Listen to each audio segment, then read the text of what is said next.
کہ حدیث مبارکہ میں ہے پہلی رمضان سے لے کر آخری رمضان تک جتنے جہنمی ٹوٹل جہنم سے بری ہوتے ہیں، رمضان کی آخری رات میں ایک رات میں اللہ اتنے جہنمی اور بری فرما دیتے ہیں۔ اللہ اکبر کبیرہ۔ تو آخری رات میں تو کروڑوں پھر جہنمی جہنم سے بری ہو گئے نا، کیونکہ انسان کی فطرت ہے کہ کئی مرتبہ سستی کرتا ہے، لیکن جب دیکھتا ہے کہ آج آخری رات ہے تو احساس ہوتا ہے کہ چلو آج آخری رات ہے تو چلو میں بھی کچھ اللہ سے مانگ لوں، تو اللہ نے کوٹا بڑھا دیا آخری رات کا کہ یہ نہ ہو کہ جی بندے تھوڑے بخشے جانے تھے، مانگنے والے زیادہ ہیں، ہم کوٹا بڑھا دیتے ہیں، جو مانگے گا ہم اس کو عطا فرما دیں گے۔ تو آخری رات میں جہنمی جہنم سے بری کر دیے جاتے۔ اگر اتنا بھی ہوتا نا تو بہت کافی تھا، مگر اللہ نے اس سے بھی اور زیادہ مہربانی فرمائی۔ کچھ لوگ ہوتے ہیں فیشل دماغ کے ہوتے ہیں کہ وقت آنے سے پہلے بھی وہ کوئی خیال نہیں کرتے، جب سر پہ کام پڑ جاتا ہے پھر بھی خیال نہیں کرتے، جب سر سے کام پڑ کے گزر جاتا ہے نا پھر خیال آتا ہے او ہم نے کیا کر لیا۔ چنانچہ بہت سارے لوگ ایسے بھی ہوں گے کہ رمضان مبارک میں تو خیال نہ کیا، جب چاند نظر آ گیا اور جی کل عید ہے، اب احساس ہوا کہ ہم نے تو نہ روزے رکھے، نہ تراویح پڑھی، نہ دعائیں مانگی، رمضان کا مہینہ تو چلا گیا۔ تو ان کو احساس ہوتا ہے کہ ہم تو گنوا بیٹھے۔ اللہ نے ان کے لیے بھی فرمایا کہ جو عید کی رات ہوتی ہے اس رات کو بھی اللہ تعالیٰ نے ایک خصوصی رات بنا دیا، اس کا نام لیلۃ الجائزہ حدیث پاک میں ہے۔ اس دن جنت کو دھویا جاتا ہے، خوشبو کی دھونی دی جاتی ہے اور ایمان والوں کے لیے تیار کیا جاتا ہے۔ اور جس طرح رمضان کی راتوں میں عبادت کا ثواب ملتا تھا، اس لیلۃ الجائزہ میں بھی اسی طرح عبادت کا ثواب ملتا ہے۔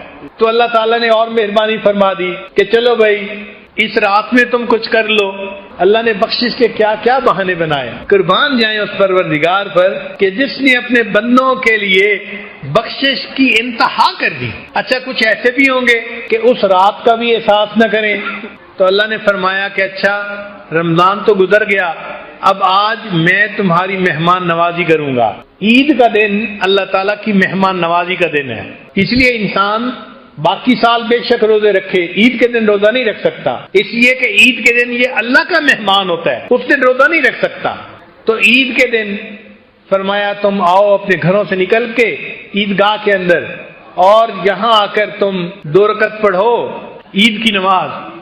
بہت سارے لوگ جو روزہ بھی نہیں رکھتے، تراویح بھی نہیں پڑھتے، وہ عید کے دن نہا دھو کے اچھے کپڑے پہن کے عید کی نماز پڑھنے آ جاتے ہیں، تو اس وقت بھی اللہ کی رحمت ان پر متوجہ ہوتی ہے۔ حدیث پاک میں ہے اللہ تعالیٰ فرشتوں سے فرماتے ہیں اے فرشتوں، اس مزدور کو کیا اجر ملنا چاہیے کہ جو اپنی مزدوری پوری کرے؟ تو فرشتے کہتے ہیں کہ اللہ اس کو رحمت ملنی چاہیے، بخشش ملنی چاہیے۔ تو اللہ فرماتے ہیں کہ پھر یہ میرے بندے کیوں آج یہاں جمع ہیں؟ اللہ تو سب جانتے ہیں، مگر اللہ تعالیٰ فرشتوں کو گواہ بنانا چاہتے ہیں۔ ان کو کہتے ہیں اچھا یہ میرے بندے کیا چاہتے ہیں؟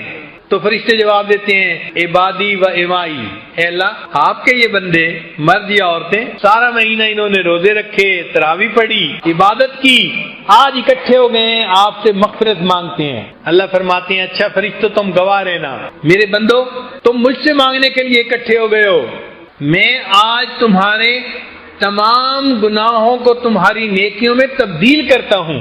اللہ تعالیٰ عید کے دن، عید کی نماز کے بعد بندوں کے تمام گناہوں کو نیکیوں میں تبدیل فرما دیتے ہیں، اور فرمایا حدیث پاک میں قوموا مغفورا لکم، کھڑے ہو جاؤ بخشے بخشائے، ہم نے تمہارے تمام گناہوں کو نیکیوں میں تبدیل فرما دیا۔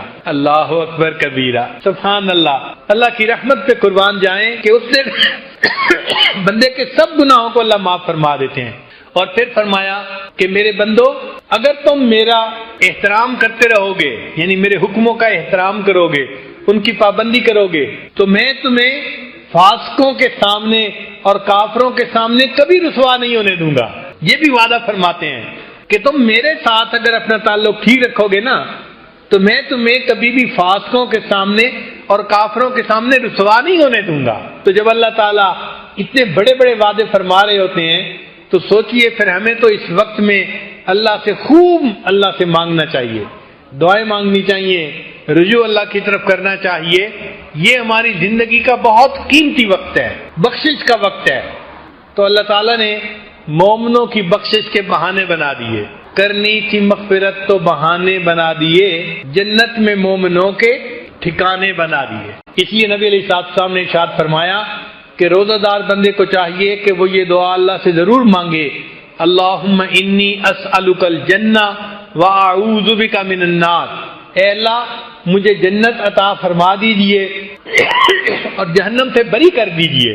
اچھا، شیطان چونکہ دشمن ہے نا، وہ یہاں بھی جو ہے دشمنی دکھاتا ہے۔ ہم نے دیکھا ہے بعض لوگ جو ہے نا بڑے ولی بنتے ہیں، او جی اللہ کی عبادت جنت کے لیے کیوں کریں، اللہ کی عبادت اللہ کے لیے کریں۔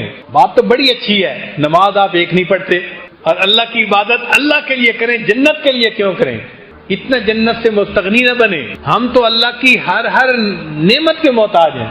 ایک مرتبہ ایک خاتون نے فون پہ بات کی، مجھے کہنے لگی کہ پیر صاحب میں اللہ سے کچھ نہیں مانگتی، بس ایک بات مانگتی ہوں کہ میرا خامد اچھا ہو جائے، اور کچھ نہیں مانگتی، بس ایک بات مانگتی ہوں میرا خامد اچھا ہو جائے۔ میں نے کہا آپ اور کیوں کچھ نہیں مانگتی بھائی؟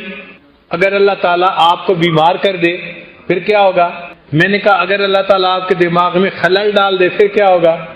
آپ کے بچے کو بیمار کر دے پھر کیا ہوگا؟ جب میں نے ذرا اس طرح کی دو چار باتیں کی، اللہ نے آپ کو عزت کی روزی گھر میں دی ہے بیٹھ کے، اگر اللہ تعالیٰ آپ کے رزق کو ذرا ٹائٹ کر دے اور جو مانگنے والی عورتیں گلیوں میں پھر رہی ہوتی ہیں آپ کا بھی معاملہ ایسا ہو جائے تو پھر نہیں یہ تو نہیں میں چاہتی۔ بھئی اگر نہیں چاہتی تو یہ نعمتیں بھی تو اللہ نے دی ہیں نا، کیوں کہتی ہیں کہ مجھے اور کچھ نہیں چاہیے؟ آپ کو کہنا چاہیے مجھے اللہ سے سب کچھ چاہیے، ہر چیز چاہیے، منگتے جو ٹھہرے، فقیر جو رہے۔ ہم اللہ کے فقیر ہیں۔ یا ایھا الناس انتم الفقراء، اے انسانوں تم فقیر ہو۔ جب اللہ نے ہمیں کہہ دیا تم فقیر ہو تو پھر منگتے کو مانگنے سے کوئی شرم نہیں ہوتی، وہ مانگتا ہے، ہر چیز مانگتا ہے۔ ہمیں اللہ سے ہر چیز مانگنی ہے، تو کبھی بھی یہ مت کہنا میں اللہ سے اور کچھ نہیں مانگتا، بس یہ مانگتا ہوں۔ نہیں، ہم اللہ سے سب کچھ مانگتے ہیں، اللہ کو زور مت دکھائیں۔ اللہ تعالیٰ ایسے بندے کو پھر تگنی کا ناچ نچا دیتے ہیں، پھر اس کو اپنی اوقات یاد آ جاتی ہے۔ تو اللہ سے مانگیں اور ہر چیز مانگیں، ہر نعمت مانگیں اور دل کھول کے مانگیں، تھوڑا نہ مانگیں۔ جب دینے والا اتنا بڑا ہے تو ہم تھوڑا کیوں مانگیں؟ ایک مرتبہ ایک بوڑھا بندہ میرے پاس بیٹھا ہوا تھا تو یکدم اس نے دعا مانگی، اے اللہ مجھے اتنے خرب ڈالر عطا فرما۔ ایسے بیٹھے بیٹھے اچانک پتہ نہیں اس کو کیا خیال آیا، اس نے دعا مانگی، اے اللہ مجھے اتنے خرب ڈالر عطا فرما۔ ایک نوجوان بیٹھا ہوا تھا، وہ کہنے لگا اتنے؟ میں نے کہا بھئی آپ سے نہیں مانگے، آپ کیوں پریشان ہو رہے ہیں؟ اللہ سے مانگے ہیں نا تو مانگے، تم کیوں پریشان ہو رہے ہو کہ اتنے ہیں؟ تو جب اللہ سے مانگنے ہیں تو خوب مانگیں، اللہ دیتے ہیں۔ ٹوٹے رشتے وہ جوڑ دیتا ہے، بات رب پہ جو چھوڑ دیتا ہے، اس کے فضل و کرم کا کیا کہنا، لاکھ مانگو کروڑ دیتا ہے۔ انسان جو مانگتا ہے اللہ اس کی امیدوں سے بڑھ کر اس کو عطا فرماتے ہیں۔ تو جب اللہ سے مانگنا ہے تو خوب مانگیں، اللہ کی رحمتوں کو دیکھتے ہوئے، اس کے خزانوں کی وسعتوں کو دیکھتے ہوئے مانگیں، اللہ سے جتنا مانگ سکتے ہیں۔ سچی بات یہ ہے ہماری جھولی چھوٹی ہے، اللہ کے خزانے بہت بڑے ہیں۔ تو بہرحال یہ اشرا مانگنے کا اشرا ہے۔ تو اللہ تعالیٰ عید کے دن عید کی نماز پڑھ کر جو لوگ کھڑے ہوتے ہیں ان کو فرماتے ہیں کہ قوموا مغفورا لکم، کھڑے ہو جاؤ بخشے بخشائے، ہم نے تمہارے گناہوں کو تمہاری نیکیوں میں تبدیل فرما دیا۔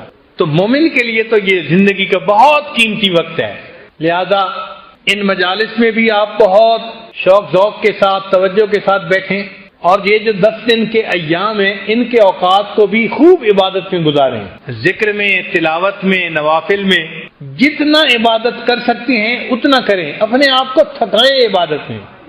اجازت ہو تو آ کر میں بھی شامل ان میں ہو جاؤں، اجازت ہو تو آ کر میں بھی شامل ان میں ہو جاؤں، سنا ہے کہ تیرے در پر ہجوم عاشقاں ہوگا۔ اللہ آپ کے چاہنے والے آپ کے در پہ اکٹھے ہوں گے، میرا بھی دل چاہتا ہے کہ میں بھی ان میں شامل ہو جاؤں۔ اے اللہ مجھے بھی آپ اپنے چاہنے والوں میں شامل فرما لیجئے اور میرے دل کو بھی اپنی محبت سے بھر دیجئے۔ فما ذلک علی اللہ بعزیز، اللہ کے لیے یہ کام کوئی مشکل نہیں۔ اللہ تعالی ہمارے اس وقت کو نیکی تقوی میں گزارنے کی توفیق عطا فرمائے، اور جو دعائیں ہم مانگیں اللہ ہماری سب دعاؤں کو اپنی رحمت سے قبول فرمائے۔ وآخر دعوانا ان الحمد للہ رب العالمین.